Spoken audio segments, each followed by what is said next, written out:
A year ago, we came to you at convention and shared with you the idea of the Abbey. Now we want to take a few minutes to let you know all the steps that have been taken to make the Abbey a reality.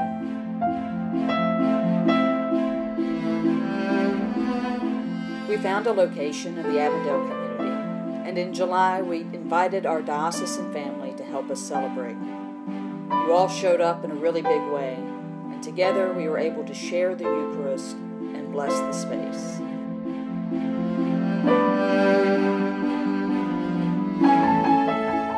It was now time to assemble the team. Katie Nakamura-Ringers serves as our vicar.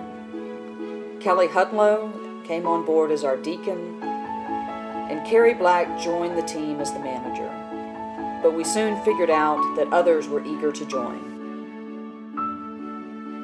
In September, we cleaned up the space and decorated it with our favorite saints, Peter and Paul.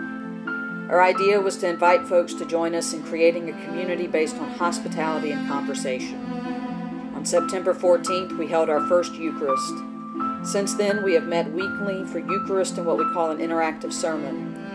We've also ventured out in the Avondale community, having a booth and serving as a water station for the Birmingham AIDS Outreach Walk and Run.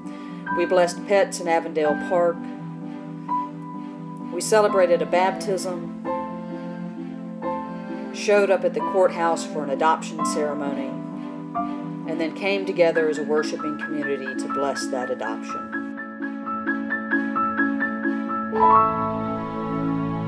Because I love the people that go here. I love the interactive homilies and sermons. I like the questions that they pose to us and hearing a lot of my peers' thoughts and opinions, and it really challenges me to think more critically about all of the things that I've been taught for so many years. The Abbey is a way to sort of bring the church out to the community and get people to come in and see that Christianity is more than what they see in the news, more than this sort of Westboro Baptist hardliner thing, that we can be welcoming and really live the gospel out to the people, to love God and love your neighbor as yourself.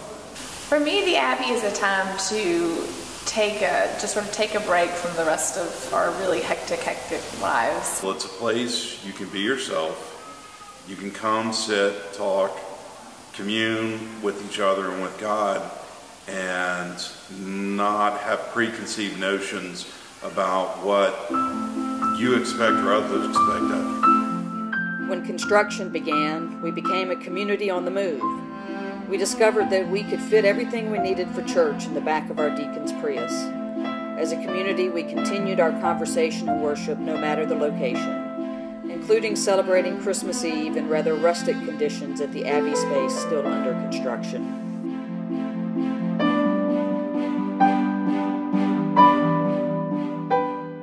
I have some doubt about my ability to actually make a hole. I'm about to do it lefty, so. Alright, go for it. You know the deep? Yeah. You did it at the same time? No, absolutely not.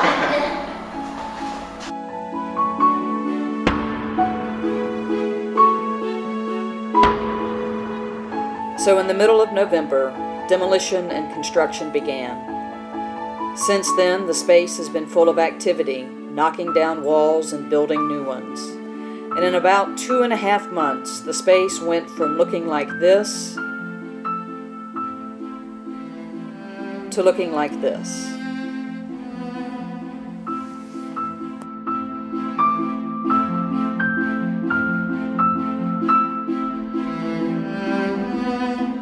We want to take a moment and thank our entire diocesan family for joining us on this exciting new adventure in ministry.